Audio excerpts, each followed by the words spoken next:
د همت او انساني جذبې نه سرشار د تحصیل کبله لګرامي اوسیدونکی دا 40 کلن محمد هلال دی چا چې خپل ټول ژوند د انسانیت د ښېګړې لپاره وقف کړی د 12 کالو عمر نه محمد هلال په دریای سوات کې موجود دی او چې کله د ګرمۍ موسم شروع شي او دریای سوات کې د اوبو په بهاو کې اضافه راشي نو بیا دوی هم د سیند د بېرحمه چپو ښکار شوي د انساني ژوند بچ کولو لپاره دریای سوات کې ډیرې واچوي محمد هلال تر دې دمه په سوونو خلک د سیند د بېرحمه چپو نه بچ کړي دي او چې کله حادثه وشي نو هغه د خپل وروڼو سره په ګډه د انساني ژوند بچ کولو لپاره خپلې هلې ځلې پیل کړي.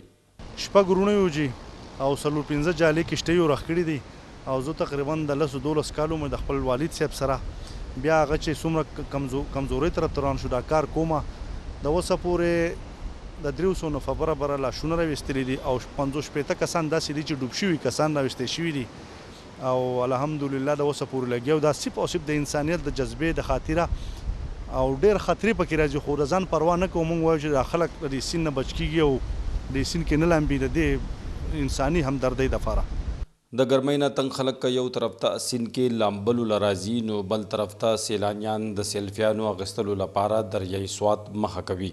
او هم په دغه موقع اکثر د عام خلکو په شمول سیلانیان هم د بېرحمه چپو ښکار شي. جی ډېر زیات خطرناک دی دا وګورئ زمونږ خو لکه د شعور کمی دی په دې ځایونو کې دا کندې د شیولو کړي دي نو دا